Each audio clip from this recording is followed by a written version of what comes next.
peu petit.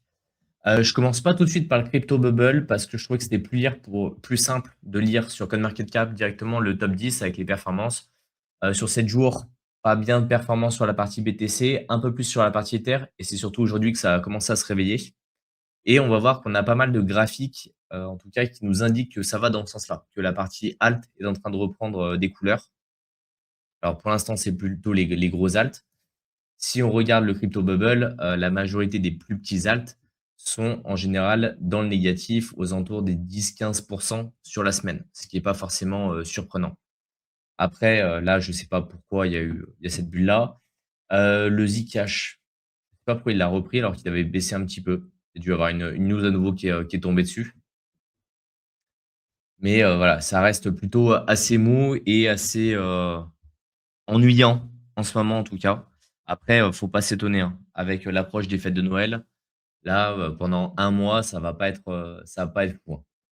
En termes, en tout cas, de nouveautés sur les projets. Les mecs, ils vont pas forcément, s'amuser.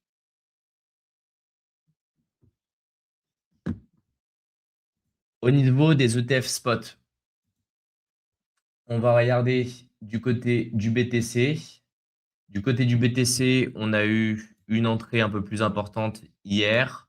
On a vu une sortie, non, lundi, on a eu une sortie, effectivement un peu de sortie. On a vu une sortie, c'est quand c'est jeudi, qui était un peu plus importante, mais globalement, ça commence un petit peu à s'équilibrer. Vous voyez là dans la tendance, il y a un équilibre, en tout cas, qui commence à se trouver entre la demande et les ventes. Sur la partie BTC. Si on regarde la partie Ethereum, qu'est-ce qu'on a? On a également une belle entrée en positif hier.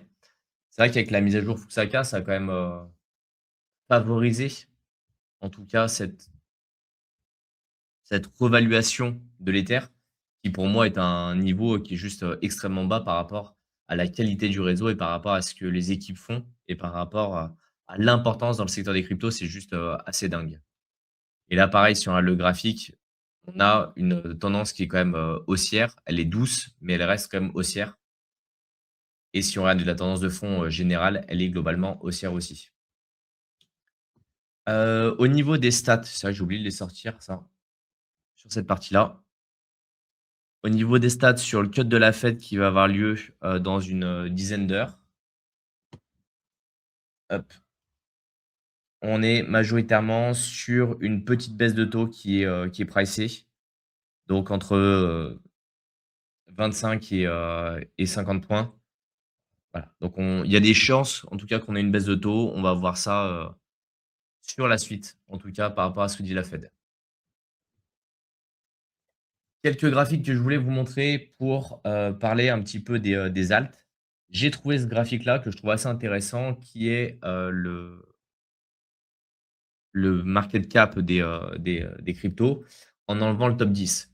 Donc on enlève tout ce qui est, stablecoin, l'Ether, le BNB, le Solana, tous ceux qui ont performé, on va dire, un petit peu, avant les autres et à plusieurs reprises, on est venu tester, cette zone de résistance et là, on est de nouveau arrivé sur cette zone de résistance, en plus avec un RSI aux alentours des 31. Donc globalement, si ça suit historiquement le pattern et que ça ne casse pas à la baisse, on devrait avoir une surperformance des alts et pas forcément des gros alts pour le coup, sur les mois à venir. Alors ce qui ne veut pas dire que c'est, demain que ça va commencer, mais en tout cas sur les 2026, on devrait, si on reste sur, la tendance qui s'est passée, on devrait avoir des performances qui seraient, beaucoup plus importantes. Ici, j'ai trouvé un autre graphique aussi que je trouve assez intéressant, c'est justement le marché des alts comparé à Nvidia. Nvidia qui est aujourd'hui la société qui est la plus capitalisée, d'un point de vue bourse, qui a dépassé, les autres, que ce soit, Alphabet de chez Google ou encore Apple ou Microsoft.